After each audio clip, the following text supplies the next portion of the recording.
Pakistan emerging team په ایشیا इमर्जिंग کپ کې عمان لوبډلې ته یو ډېر غټ شکست ورکړی دی. د پاکستان امرجنګ ټیم کې کم کھلاڑیان شامل دي به سره هم په دې ویډیو کې شریکو ما ایشیا امرجنګ کپ شروع دی جی. یو خو ایشیا کپ وی چې پای کې د ایشیا سمره هم ملکونه دي دغه پکې غټ لوبډلې شرکت کوي لکه انډیا غټ لوبډله چې کومه ده ویرات کوهلی دی روهیت شرما دغه رنګ پاکستان بابر اعظم دی لوبډله جوړي ای پکې شرکت کوي او د امرجنګ د پاره امرجنګ ایشیا کپ د پاره بل لوبډله تیاریږي لکه نوجوان ټیلنٹ ته پکې موقع ورکړل کیږي انډر 19 کھلاڑیان پکې شامل وي هغه کھلاڑیان شامل وي امرجنګ کې چې هغه انټرنیشنل میچونه نه وی کړی ډیر کم انټرنیشنل میچونه کړی وي نو هغه ته امرجنګ کھلاڑیان ویل کیږي. د پاکستان تر طرف کم ټیم تیار شوی دی عمان ته په 100 رنونو باندې شکست ورکړی دی چا پکې ښه پرفارمنس کړی دی مکمل ډیټیل سکور کارت سره شریکوم کم چې الریډي تاسو له سکرین باندې ښکاری په دې باندې به ډیټیل سره خبره کوو هر کھلاڑي باندې به انډیویډوالي هم خبره کوو. پاکستان په شل اورونو کې 220 رنونه کړي او سلور کھلاڑیان یو ټي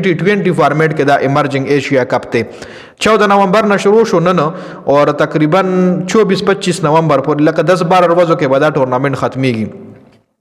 محمد نعیم د لاهور کلندر اوپنر بیټسمن چې په فائنل کې فخر زمان سره یو خپل اننګز کړو او د لاهور کلندر ته فائنل غټلو کې اهم کردار ادا کړو نو 5 بال 6 رنونه د کړي او خو بیټسمن د خودل ته ناکام شوی دی. ما صداقت اوټسټینډینګ اننګز کړی دی سلیزي نه پاتې شوی دی نټ اوټ پاتې شوی دی خو بالونه ختم شو 54 بال 96 رنونه ما صداقت جوړ کړی دی. یاسر خان 26 بال 26 یاسر خان په آی پی ایل کې ملتان سلطان سره گیم کوي او محمد رضوان سره اوپننګ هم یو سو میچونو کې کړی دی. محمد فائق 9 بال 19 رنونه عرفان خان ندای کپتان د عرفان خان نیازی 21 بال 44 رنونه دم جوړ کړی دي. سعد مسعود 6 بال 19 تیر شوی چې کم امرجنګ ایشیا کپ ای کې محمد حارث کپتانو د کې محمد حارث د سره اړوشتره نه خره عمان د طرف شفیق جان 4 اور 42 رن ور کړی یو وکټ ایشتلی دا. عمان چې کم دیږي کوم ټول پاکستانیان انډین شامل دي دا غي لوبډله کې لکه څنګه چې د یو ای لوبډله دا داسې د عمان لوبډله کې پاکستانیان انډین سریلانکن بنگالیان شامل دي. الته مسافرول تلی او بس گیم چې کوي نو بس کرکټ کوي التا نو دغه رنګ د عمان ټیم تر رسیدلی دي. مظاهر رضا 4 اور 47 یو وکټه جای ادیدرا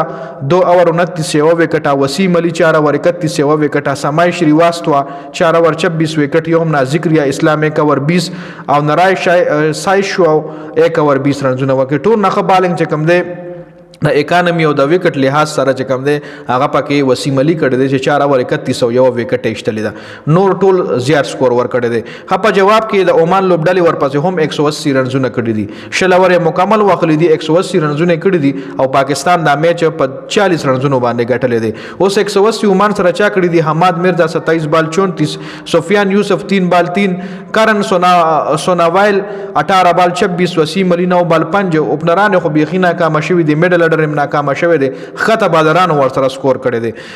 نارائن شایس شو 2 بال 1 اریان بیسٹ 5 بال 2 ذکریا اسلام 28 بال 57 رنونه کړي خې اننګز د کړي چونکه دا بالر دی. جای اودیدرا 1 بال 0 پړمبني بال دی اوټ شوی دی. مظاهر رضا 24 بال 46 دام بالر دی د پکې خې اننګز کړي او دینه ټډ هم پاتې شوی دی. شفیق جان پړمبني بال اوټ شوی دی او سمای شریواستوا 3 بال 1 رن جوړ کړی دی. د پاکستان طرف محمد سلمان 3 اور 32 وکټ یومنا او بیر شاه نسیم شارور دی 3 اور 29 درې وکټي خبالنګ د کړه دی. احمد دانیال 4 اور 35 وکټ یومنا ما صداقت ټول اوټسټینډینګ بالنګ کړه چې 3 اور 14 اور 2 وکټ ایشتر دی او ما صداقت بیټینګ هم کړه دی 96 رنونه ما صداقت جوړ کړی دی او بالنګ کې هم 2 وکټ ایشتر دی. سعد مسعود 4 اور 27 2 وکټ دم خبالنګ کړه دی. مبصر خان 3 اور 42 وکټ یومنا د پکې لګ ایکسپنس او ثابت شوی دی. نو دا عمان ورسس پاکستان د امرجنګ ایشیا کپ رومنه میچ کم چې پاکستانو غټلو په 40 رنونو باندې او عمان ته پکې غټ شکست ورکو.